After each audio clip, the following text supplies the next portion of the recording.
अस्सलाम वालेकुम फ्रेंड्स, उम्मीद है आप सब लोग खैरियत से होंगे। फ्रेंड्स, आज का जो टॉपिक है एक बड़ा इंपॉर्टेंट कॉन्सेप्ट आपसे मैं शेयर कर रहा हूँ। अक्सर आपने सुना होगा कि जिस चीज़ से आपको ज़्यादा डर लगता है वो चीज़ ज़्यादा होती है। अब इस कॉन्सेप्ट को ना एक लॉ भी एक्सप्लेन करता है जिसे हम मर्फीज लॉ कहते हैं। अब मर्फीज लॉ ये कहता है the more you fear something more will happen, यानी कि आप जिस चीज़ से ज़्यादा डरते हैं वो चीज़ ज़्यादा होती है। अब इस चीज़ के पीछे कॉन्सेप्ट ये है कि जब आप फियर में होते हैं, डर में होते हैं, तो आपका एक ब्रेन एरिया है जिसे हम अमेगडाला कहते हैं, वो एक्टिव हो जाता है। यानी कि आप डरे किसी चीज़ से, वो अमेगडाला एक्टिव हो गया। अब इस सिचुएशन में अमेगडाला को कंट्रोल करना थोड़ा सा आसान है क्योंकि इनिशियल स्टेजेस के ऊपर हैं। अगर आप कहीं सोल्यूशन में चले जाते हैं, आप अपने इमोशंस को मैनेज कर लेते हैं, तो आप हो सकता है अमेगडाला को कंट्रोल कर लें।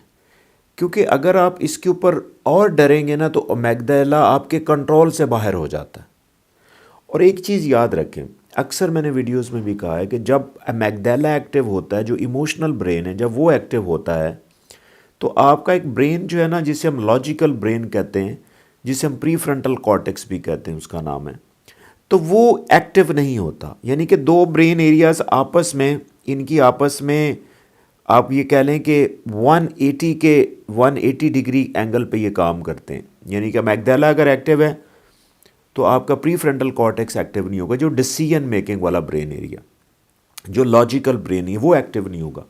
इस तरह आप जितने ही प्रॉब्लम पे ज़्यादा फोकस करेंगे, आपका अमेगडाला उतना एक्टिव होता जाएगा और आपकी जो प्लानिंग वाला, डिसीजन मेकिंग वाला ब्रेन एरिया है वो डाउन चला जाएगा। इसीलिए आपसे कोई चीज़ डिसाइड ही नहीं होगी।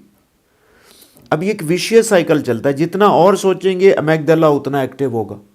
अब जब वो एक्टिव होता है ना तो एक स्ट्रेस हार्मोन रिलीज ज़्यादा होता है जिसे हम कॉर्टिसोल कहते हैं। जब आप स्ट्रेस के अंदर जाते हैं ना तो आपका जो प्री फ्रंटल कॉर्टेक्स है, प्लानिंग वाला ब्रेन एरिया है, वो काम ही नहीं करता।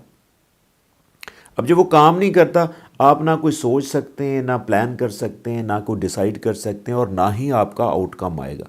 तो आप डर के अंदर पड़े ही रहेंगे और नसीब में आपके लिए फेलियर होगा। अब इस सिचुएशन में आपने क्या करना है कि जब भी इनिशियली किसी भी एरिया में आपको डर फील होता है, कोशिश करें उसी टाइम उसको मैनेज करने की कोशिश करें। उसी टाइम आप अमेगडाला को रिलैक्स करें ताकि वो एक्टिव ना हो। जितना एक्टिव होगा आपके लिए, आप उस टाइम कोशिश करें कि माइंडफुल हो के प्लानिंग वाला ब्रेन एरिया एक्टिव करें।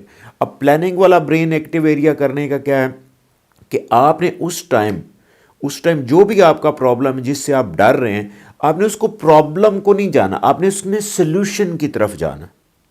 तो इसीलिए अगर आप चाहते हैं कि उस टाइम आप अमेगडाला को रिलैक्स करना चाहते हैं और लॉजिकल ब्रेन को एक्टिव करना चाहते हैं, तो आपने सिर्फ सोल्यूशन को फोकस करना है। जब आपने ये देखना है कि यार इसका हल क्या है, always go for the solution. ये इसका एक इंपॉर्टेंट मैं आपको टिप दे रहा हूं कि ऐसी सिचुएशन में सिर्फ हल की आपने बात करनी, प्रॉब्लम की बात नहीं करनी। क्योंकि जैसे ही आप हल की बात करते हैं, आपका फोकस इंक्रीज होता है और जैसे ही आपका फोकस इंक्रीज होगा, आपका जो प्लानिंग वाला ब्रेन एरिया है, डिसीजन मेकिंग वाला ब्रेन एरिया है, वो एक्टिव होगा और उसने आपको अच्छे अच्छे प्लानिंग देना शुरू कर देता है। जैसे आपके पास अच्छी प्लानिंग्स आएंगी, आप रिलैक्स होंगे। देखिए, जैसे प्रीफ्रंटल कॉर्टेक्स थोड़ा सा एक्टिव होगा ना, अमेगडाला ऑटोमेटिकली नीचे चला जाता है।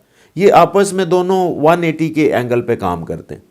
वो उधर अगर एक्टिव हुआ है तो वो डाउन हो जाएगा। तो आपने जैसे ही प्रीफ्रंटल कॉर्टेक्स को एक्टिव करना स्टार्ट किया ना, तो वो ज़्यादा एक्टिव होना शुरू हो जाएगा। तो आपने ये वाली अप्रोच लेके चलनी।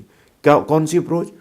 कि सोल्यूशन, ऐसी सिचुएशन में आपने सोल्यूशन के ऊपर फोकस करें ताकि आपके पास ऑप्शन आना शुरू हो जाए। और जैसे ही आपको थोड़ी सी उम्मीद बनती है, हमेशा याद रखें, जब भी आपको उम्मीद फील होना शुरू होती ना, आप रिलैक्स होना शुरू हो जाते हैं।